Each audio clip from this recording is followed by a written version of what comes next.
Hey guys, welcome back to my YouTube channel. In today's video, I want to talk about a topic that I keep getting comments on, and I feel like it's an important one. So this topic is basically how do you manifest health and feeling good when you don't feel good, when you are in pain.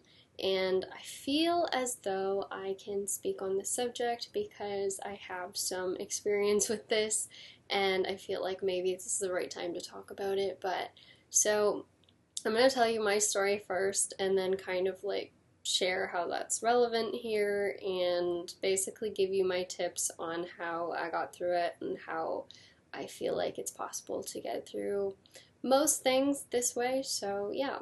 Anyway, so when I was about 15 years old, I think it was maybe 14 when I found out, I found out I had scoliosis, like very bad scoliosis. And this is, if you don't know what that is, it's basically a curvature of the spine. It's when the spine's supposed to be like this, but instead it's like an S shape, or it could be any sort of curve, but mine just happened to be like an S shape, which is funny because my name starts with S. But yeah, so anyways, I found out that I had this when I was younger. Basically, I was swimming in a pool, and I had always had perfect health, by the way. My parents were pretty healthy always. I had never had anything seriously wrong with me. I was just swimming with my friend, and then we ended up getting out of the pool, and she was like laughing at me, joking around that my shoulder blade stuck out really far and it looked like a chicken wing. And so she was just making fun of that, and like I was just laughing with her. I thought it was no big deal. And then my mom heard, and she kind of freaked out, and she was like, wait, can I see your back? Like, can you just, so she had me bend over so she could see my spine. I was in a bathing suit, and she just like gasped and was like, okay, I need to book you a doctor's appointment. And this was just a fun day in the summer, and then it just immediately turned into like, okay, what?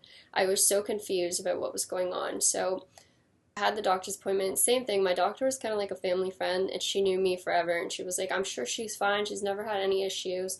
And then I go to bend over at the doctor's office, and she does the same thing. She's like, oh my God. And I was like, what? Like, I have no idea what's going on. And they basically said, like, she sent me, I think, for like next day x-rays. Like, it was super fast. And, found out I had severe scoliosis to the point where I couldn't use a brace, like I had gone too far already. And basically, I had the option of either get surgery, or the other thing was if I let it keep going, it could keep curving because I was growing then, and it could eventually, somehow it was like it was going to puncture my lung, or my lung would be punctured because of the way it was curving. So, yeah, those were my options, have surgery or not. And the surgery is very intense. There's also complications that can happen where you can get nerve damage, you can become paralyzed from it because it is dealing with your spine. And mine happened to be also very up high, which they didn't find out till later, that I also had like a little bit of a curve up towards my neck. So, anyways, I had to make this big decision at like 15 years old, and I had no idea. And I was like, well, I guess surgery, even though I was so freaked out. And so we decided on that, and I basically went home. I think it was the day that I found out that I had severe scoliosis and was gonna need surgery, like as soon as possible. Basically, as fast as they could get me in, they wanted me to have surgery. So I cried the rest of that day. I was just devastated, and I was so upset. And I also had known for a while I kind of had like shoulder pain, but I didn't really think much of it. So yeah, found this all out, cried that day, and then after that day, I swear, I always look back on myself at this time, and I'm very proud of myself, but I told myself after that day I was never going to cry again about the surgery. I was going to somehow turn it into a positive thing. So I didn't actually tell my friends right away about this at all. I didn't tell anyone. And I decided that I was going to film my whole surgery process, as in like film myself, what I'm feeling throughout the process, as I go to all the kind of like initial appointments before surgery, preparing me for it, and all this kind of stuff. And I wanted to do this so that hopefully in the future I could help someone else who had to go through the same surgery to see that it could be done and it didn't have to be so horrible. So I turned my negative into a positive by doing this, and I really did. I never cried, as much as I know, I never cried again throughout the whole entire process of this. But 6 months later, I think it was, I had to have the surgery, and by then my curves had already gotten even worse. I think by the time of surgery, I can't remember exactly what they were. It was like 75 degrees and like 57 or something. So yeah, I had the surgery. They corrected it as much as possible, so it wasn't perfectly straight, still a little off balance, but it was as close as it could be. I got 2 titanium rods put in and 20 screws. And if you look up, I didn't know this till like recently. I was just looking at my surgery today to talk about it in this video, and one of the top surgeries apparently to recover from, the hardest surgeries to recover from spinal fusion, is on that list. And that's what I had, and I didn't have the non-invasive one. I had the more invasive one, which is basically they cut down your entire back and open you and then move your muscle to get to your spine.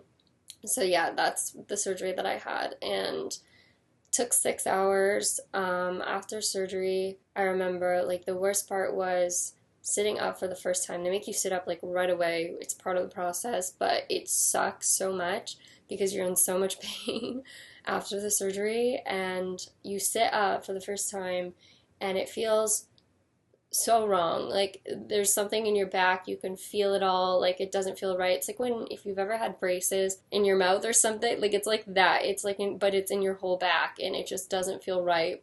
And that's how I felt, and I was like, oh my god, this is horrible. Plus you're in pain and not great, and you're all bloated and gross because of all the stuff, the anesthetic, whatever it's called, and all the other things that you've got in you. I had like a million different things poking in me. I had like stuff up my arms. My whole arm was like bruised from here down. I kept saying it hurt more than my back because I had this giant needle there. I still have a scar on my neck from another needle that was in here.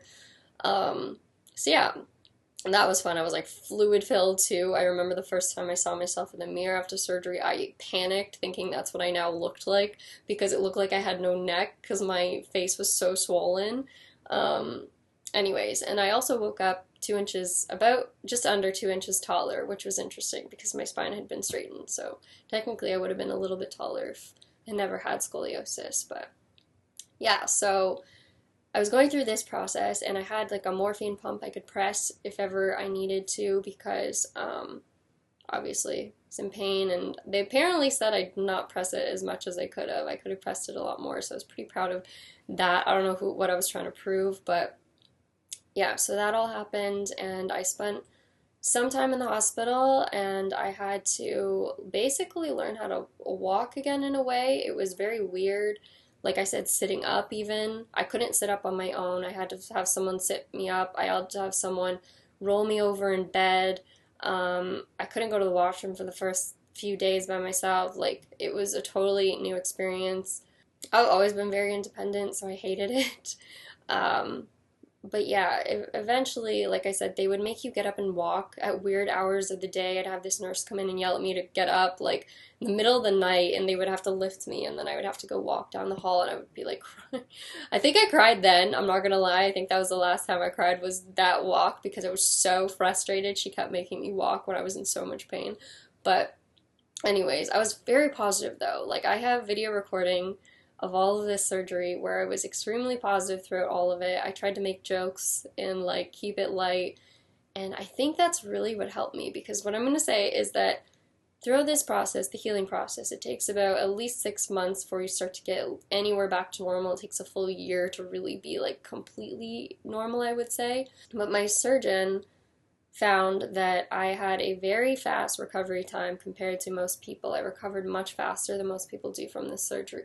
And you could say it's because I was young. First off, I'm going to take a drink. One sec. This is an energy drink, by the way. You could say it was because I was young, but I generally believe it's because I was so positive about this surgery. I knew my parents were scared, and so I was trying to be like brave when I went into surgery. I remember I have a picture. I'll insert it if I can find it, but I had this picture of like needles in both my arms before surgery, and I was like smiling. I had pigtails and it looks so silly. But I just stayed so positive, and throughout the recovery process, I also wanted to make something of this. So basically, after my surgery, I was confined to like a chair for most of the day. I literally just spent my days sitting in a chair and it was so boring. I had bed sores from laying in bed so much. I was bored out of my mind. I couldn't bend over to pick up anything. I had to like have a chair in the shower. It was just, I was bored. And so I thought I want to make something of this process. So first off, I recorded the videos, I shared them with people, and I helped other people.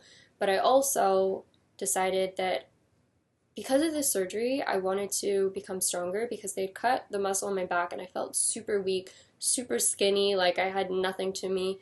And I was like, I need to build up my muscle again. I need to feel healthy and strong again. And I actually ended up getting into food and nutrition and dieting and like building muscle. And I built my whole career on that. And what's funny is before the surgery, I originally was going to school to become a graphic designer. I was into art and singing, and that was it. I had no interest in physical health, in the body, nothing about that. But that surgery changed the whole trajectory of my life. And I keep telling people, like, I think back on it, and if I never had that surgery, I never would have gone into the program I went to. I never would have built this blog that I did. I never would have started my first business. I probably would not be here talking to you today. So that surgery changed my life. So first off, when I talk about, going through pain or having something come up in your life that just seems so unfair and so frustrating, because at that time, all my friends were in high school enjoying their lives, and I was stuck in the hospital going through the surgery, and it was right around Christmas time too, which was so annoying. So I just want to say that if you are going through something like this, first off, know that it's for a reason. Like, there's always something that comes of it, even if at the time it seems there's no positive to the situation, you cannot see how in any way it will benefit your life.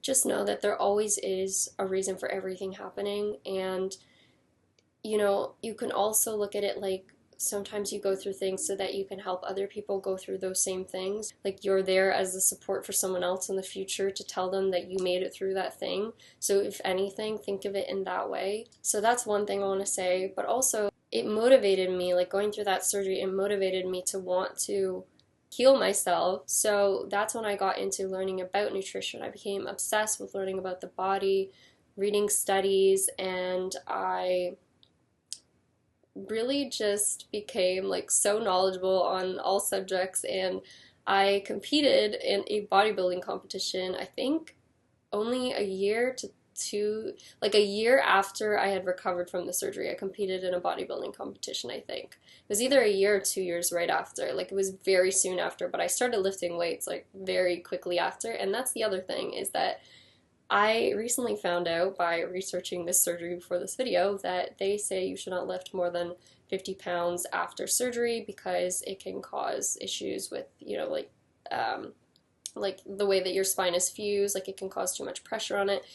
I have been lifting more than 50 pounds forever after my surgery, definitely much more than that. So the fact that it said that, I found that kind of funny because there's all these rules and limitations after surgery, which I never listened to. I never read them. I didn't pay attention to them. And the fact that I didn't read them is so interesting because I basically surpassed everything that they say on here. So there's all these things that say it's like reoccurring pain and, like more things going wrong later down the line. Like, there's so many issues and so many problems, and I never faced any of them. After my surgery, I was so lucky. Like, people could say I was lucky, but I had an insanely good recovery time, and my surgeon ended up using pictures from my bodybuilding competition to inspire other people that had the surgery because I had recovered so quickly, and he'd never seen someone like build up the muscle in their back again so fast. I ended up actually, when I was competing in bodybuilding, now you can't tell that I used to compete because I don't train like seriously anymore. I train for life now is what I say. But back then, my back was the number one thing I got compliments on. People all the time would tell me, like, your back is insane. Back when I did bodybuilding, again, I'll try and insert a picture if I can find an old one. But that was super inspiring. So I would just say that if ever you're limited by something, first off, like, understand that your limitations or the things that you think are the worst parts of you can actually turn into the best parts of you and become the best parts of your life. So that's another thing when when coming to anything like this. But also what I want to share here, sorry, I feel like this video is just a very long rant of my past, but what I found really interesting is when I was looking at recovery for this surgery, like how most people recover, they said there was this big article, one second, I'm going to take a drink. There was this big article on how patients' psychosocial well-being has a significant effect on his or her treatment outcome and pain experience as well. They said they found poor psychosocial well-being to be the strongest predictor of LBP disability in a study comparing morphological and social risk factors. This is also true when predicting poor outcomes after spinal surgery. A large number of patients assessed for spinal surgery comprise those claiming workers' compensation or receiving disability support pension. Both of these groups have been found to be significantly more likely to have poor outcomes after spinal surgery, with those claiming workers' compensation having the poorest outcomes of all. I just found this super interesting because it's basically like one of the things that I always want to say in terms of recovering from something. So I'm going to try and get now into more of like my tips for helping you through this rather than just explaining my history here. But one of the things is never labeling yourself as, you know, disabled, or labeling yourself as having a serious problem or that there's something wrong with you. How we label ourselves is extremely important. And I know, obviously, like, if you have an actual disability, like, you do, like, there is a, you know, like, you get to park closer to the store or something. That makes sense. Like, I understand that. But in regular life, like, when you're going about life, like, you hear a lot of disabled people even say, I'm not disabled. Because, and those are usually the people that are very successful or do something really amazing, even though we would consider them disabled. They don't consider themselves disabled. And that's how you have to look at yourself. So even though you're going through this pain or you're going through something that makes you feel like you are a certain type of person or you have something wrong with you, you know, like I have depression or I have, I don't know, like I have an eating disorder or I binge eat, I'm a binge eater. Like, don't label yourself as any of these things, because as soon as you do, it's like you're saying that you become that. It's like you're becoming that thing. It's, as they talk about even in I think, what was it? I used to talk about this in sociology classes. It's like self-fulfilling prophecy. Obviously, we talk about it as law of assumption, but it could be the same thing either way. If you label yourself as something, that is what you're going to become. Like, you're going to become that thing. But really, you are not the pain that you're experiencing. You are not the thing that you have. Like, I am not scoliosis itself. I am a person that maybe went through scoliosis, but it's not who I am. And you never want to label it as, like, who you are. You don't want to make it your identity, because the people that make it their identity, like they talk about in this article, getting workers' compensation. You know, I had another girl in the past who I was trying to help through scoliosis surgery that had it around a similar time that I did. And the one thing I found different between us was that she would constantly talk about having scoliosis surgery to everyone. She would constantly say, you know, my life is so affected because I had this surgery. Like, you know, I had scoliosis surgery. Like, she would constantly bring it up to people, constantly talk about it, and use it as an excuse for so many different things in her life, like why she couldn't do certain things.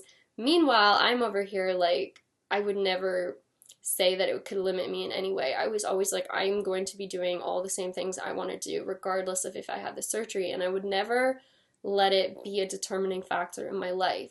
And I think that's how we see people be successful or non-successful, is if they identify with their pain or with their disability versus if they decide to be someone outside of it.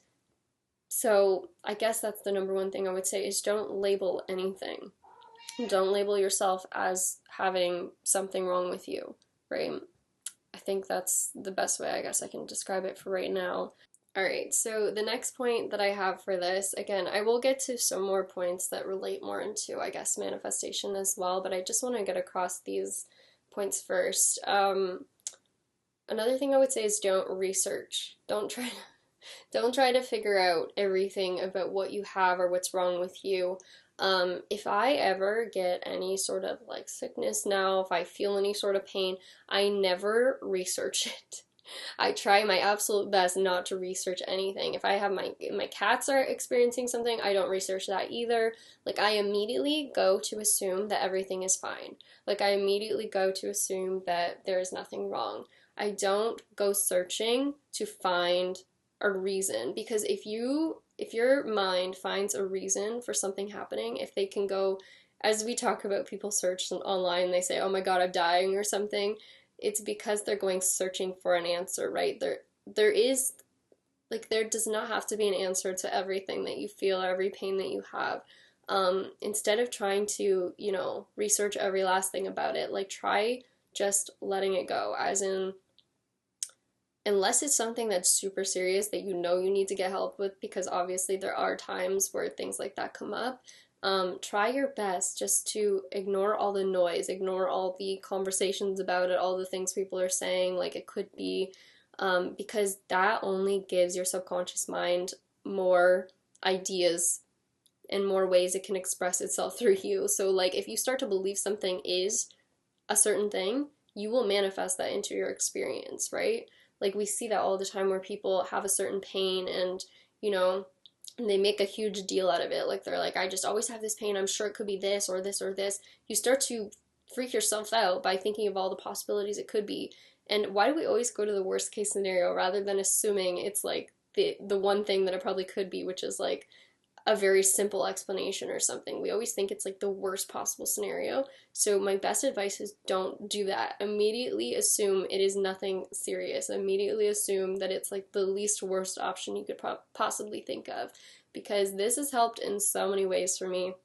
I used to be that person that used to research the crap out of everything. I used to try and find the answer to every little thing that was going on, and I did that honestly with one of my cats that I had in the past, and this is why I never do this anymore, because I used to freak out over every little health issue she had, because she did have a lot of problems when I first got her.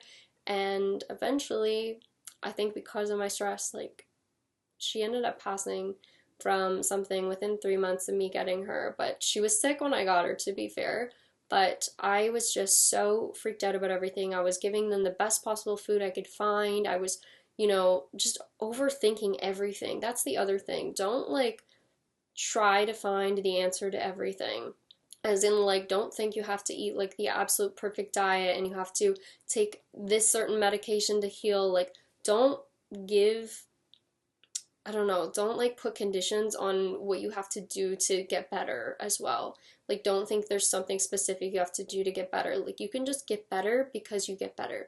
Like, things I say to myself now are like, I heal naturally, or my body naturally heals itself. Like, I say that all the time, things like this, because there's nothing particular that you have to do to heal from something. It all comes from the inside out. So, the less that you overthink things and analyze things, the better it is. Basically, don't think so much is all I can say. If you're an overthinker, try your best to think of at least the best possible outcome or the least worst outcome, if anything. But I would just say don't go looking for answers. Don't go looking for a reason of something happening. All right, unless it's obviously, once again, like a very serious thing. Because now with my cats, I don't worry so much about what I feed them all the time. I don't stress about what they're doing 24/7. Like, I just have become so much more relaxed in the way that I go about things. And now I have like the healthiest cats all the time. This one literally eats all the most random foods. I used to freak out when he would eat anything toxic, and I thought it was the worst thing ever. And now he eats so many toxic things he shouldn't, because he's just like, I don't know, I can't stop him. He gets into everything. And at this point, my vet thinks he's like superhuman or something, because he never throws up. He never has anything wrong with him. Like, he's always just like good no matter what. And he's done a lot of dumb things. So this is why I say just relax with things. Again, don't look for reasons of something happening. Don't try to look for it. I guess that's one of my points here.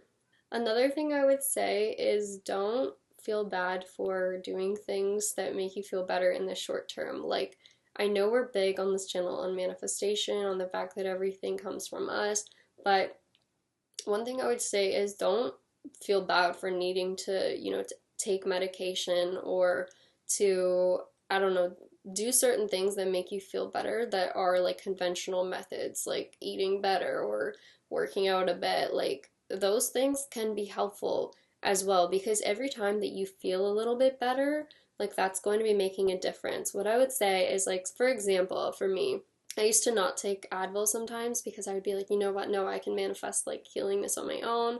I can feel better on my own. I don't need to take any medication, which is true. I've done that before many times. But sometimes just take the pill, just do the thing you need to do to feel better in that moment if it helps instantly.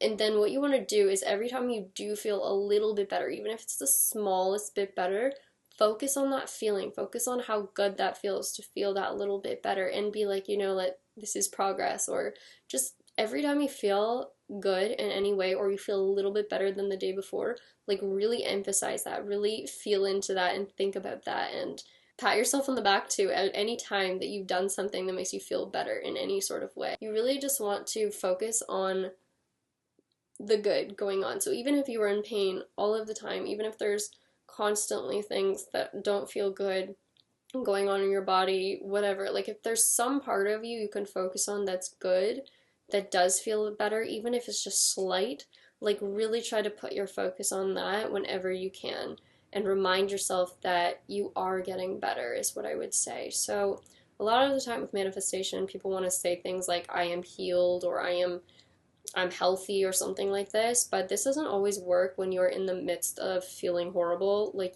it doesn't sound right. Like, it doesn't feel right to say that. So if you are in pain, allow yourself to feel whatever you're feeling. It's fine. But at the same time, like, things that I used to say to myself is, I'm getting better. I'm feeling better. Or like, I know, one of the sayings I always say is, this too shall pass. As in, like, even if I'm in pain right now, even if it sucks right now, I know eventually this is going to go away. Eventually things are going to get better. So even if it's not in this moment, even if it's not right now, I'm going to get better at some point. Like, just allow yourself to be in the moment. It's okay to be upset. It's okay to not be happy with where you are. You don't have to tell yourself you're healthy when you feel like crap. You don't have to tell yourself you feel good when you feel horrible. Like, just remind yourself that I'm getting better. I'm gonna get better. Like, it's going to get better. It doesn't have to be this moment. Just remind yourself that you're getting better somehow, some way, even though you have no evidence of it right now. Just say that. Don't feel like you need to tell yourself that you're healthy right now, because that's just going to make you more frustrated, honestly. So that's one thing I would say. That's a huge thing I noticed, is that I could just affirm for, I'm getting better, or things are going to get better. This will eventually pass. Knowing that this too shall pass is like one of those number one things that I always think back on. I just always imagine what it would be like to not have whatever I'm dealing with in that moment. I just always think, like, at some point there's going to be a time when this lets up, or there's going to be a day when I feel a little bit better. Even if you have like something that's like a chronic pain, think of just the days when it's not as bad, or like a day when it's going to get a little bit better. Like, just always focus on the fact that at some point it's going to lighten up, like it's going to get better. Every day, just, it's like the little things. Like, you just gotta focus on the tiny positives every day. And again, don't force yourself to say I'm healthy or I feel good right now when you don't. You don't have to lie to yourself. You have to just remind yourself that at some point, somehow, I'm gonna get better. At some point, somehow, I'm going to get better, even if I don't understand how right now. Even if right now things suck, eventually it's not going to suck so much in the future. Okay? Just keep reminding yourself of those types of things is what I would really say. I also, another thing too, is that remind yourself as well that medical anomalies and miracles, they exist. They happen all of the time. There's so many things that have not been explained. People healing suddenly, or just getting better overnight, or someone walking when the doctors never said they would walk again. Like, there's so many times when things like this have happened. And there's also a first for everything too. So even if no one is ever healed from whatever it is you have, there's always a first for everything. There's always someone that starts it. So you could be that person. So even if you have no evidence that this is possible, just believe in the fact that there are medical miracles, and there has to be a first for every single thing. So you could be that miracle. You could be that person that heals from this. But it's a matter of believing in that and knowing that, and just knowing that anything is possible. Like, knowing that no matter what you're going through right now, there could be a way that you could get better. There could be some miraculous way you could heal. You never know, okay? So it's just like keeping that possibility open, that even if you feel like you have something that's no one's ever healed from, that there is a possibility you could be that one that does change. And then, you know, when someone does it, then it's like everyone else follows afterwards. Like, I think it was, what was it, Usain Bolt or someone who like beat a record, and then now everyone it can get closer to that record. It's like once one person does it and people see it's possible, then the rest start doing it too. So just always believe that there is a possibility that things could get better for you, even if you have no evidence of anyone else ever doing it. Believe in yourself. And then another thing I would say too is do things that make you feel good in other ways. What I mean by this is like find another outlet for something that makes you feel happy, because healing is just a process of really just having more positive energy built up within yourself. Like, it's really an overall thing.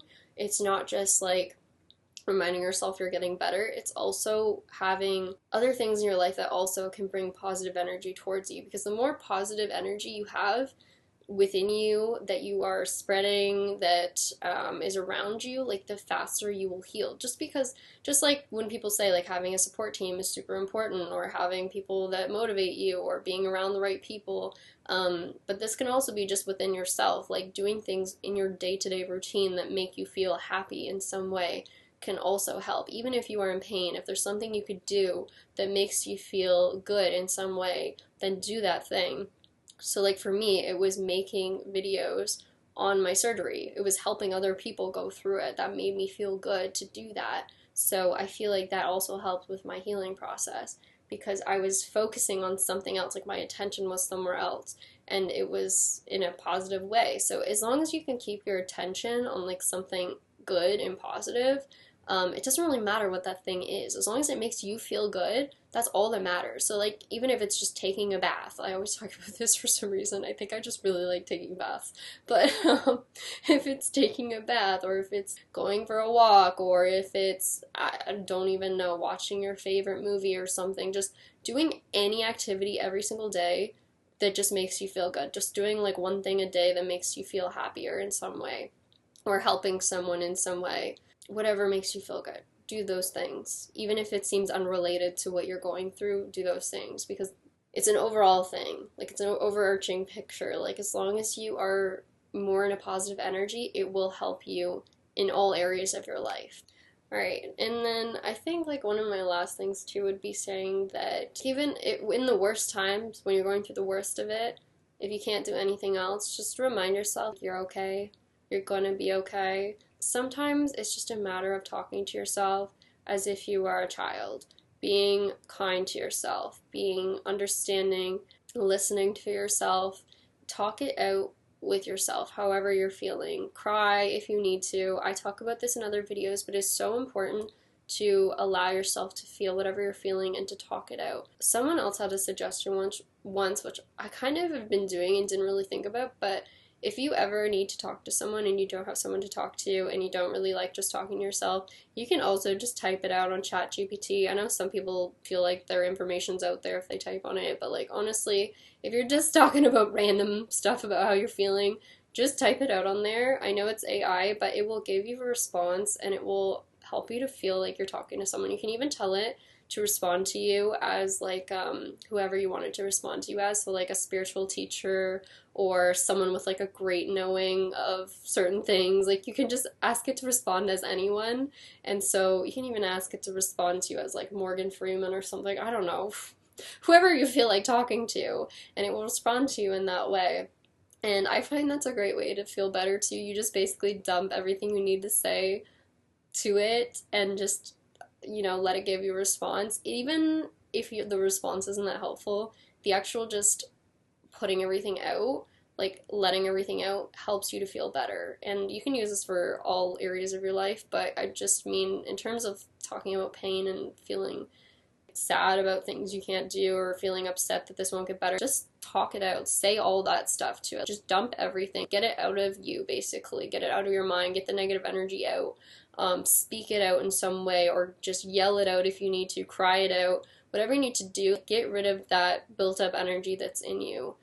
And then, yeah, talk to yourself literally like you're a little kid sometimes. Like, just be like, you're okay, you're okay. Like, sometimes when I used to have times when I would feel like a lot of anxiety or something, or you know when you get that odd pain in your chest and you freak out and you're like, oh my god, this is it, I would just calmly say to myself, like, you're okay, it's okay, you're okay, like, just over and over. I would just repeat that to myself until I felt better. And I think there's an example of that in a movie with Robin Williams. It was that movie, I forget what it's called, when the guy's like kind of like a math genius and he keeps telling him it's not your fault, it's not your fault. I think Matt Damon is in it. But he says it over and over, and he's like, no, I know, but he just keeps saying it to him because he wants him to really understand it's not his fault. And that's another thing, too, is if you're feeling pain because of something you feel like you caused or because you could have prevented, again, remind yourself it's not your fault. Nothing is your fault. We as humans, like, the way that I look at it is that we are kind of like little kids. If you were to see a little kid do something and then, like, hurt themselves in some way, you wouldn't be like, you know, yelling at them, telling them, like, they caused it to themselves. It's all your fault. Like, you shouldn't have been doing that. Or even, like, a pet or something. Like, we just know, at least most of us know, that it's not their fault because they didn't know any better, right? And as humans, we don't have, like, this higher knowledge of everything going on in our life or why it's happening.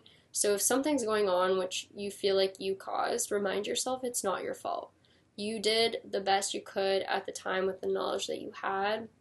So even if, you know, maybe you made a dumb mistake or caused something to happen to you, or, you know, you didn't eat right or whatever you did in the past, like, it's not your fault, basically. It's not your fault. Let it go. Like, just be kind to yourself. You're like a child. You didn't know at the time. You did the best you could with the knowledge you had, and at this point, like, you just have to forgive yourself. It's like your higher self, it's the one telling you that, like, it's not your fault because you didn't know any better, or you don't know why this is happening in your life. There's a reason for it. Just me with my back surgery, I didn't know why it was happening. It was frustrating, and, you know, it's not your fault that certain things happen in your life, and it's, you know, you don't have to be the one to figure out why everything's happening to you either. Like, just like a little kid, yeah. You did the best you could with the knowledge you had, and you didn't know any better. Like, if you feel like in some way that you caused this pain to yourself, or you did something to bring it on, or you're just blaming yourself for how you're feeling about it, just don't be so hard on yourself is what I would say. Treat yourself like you are a child, like your inner child. Talk to that. Be kind to it is what I would say. So, yeah. Anyways, I hope this video is helpful. I feel like this was kind of less scientific than some of my videos in the way that I talked about things, but I feel like this is a very personal thing, and I just feel very strongly towards it, and I do believe that we can get through anything with the power of really just positive thinking and trusting in ourselves and trusting that eventually it's going to get better. This too shall pass. And I have had other things that I've also used the same process for. I had severe IBS in the past too, which again is linked to stress, and it was definitely a stressful time in my life when I had it, and I was actually taking medication for it for like 3-4 years until I ended up healing myself naturally, and I got off it and never took the medication ever again. I was even hospitalized at one point for it. So I've been through my share of things and gotten better from them, and there's been more than that, but I just, yeah, want you guys to know that no matter what you're going through, it can definitely get better, regardless of what anyone says, of any current evidence out there. You could be the one that changes it. You could be the one that heals from it.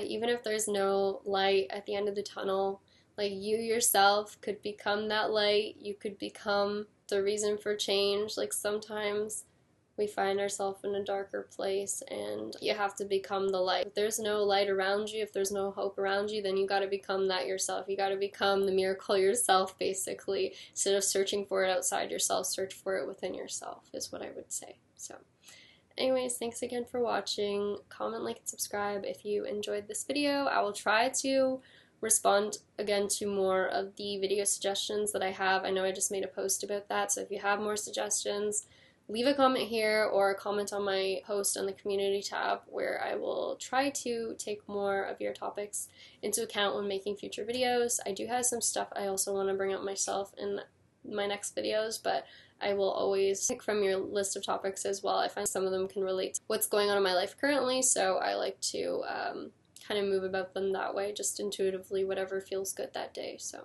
yeah, thanks again, and I will see you guys in the next one. All right, bye.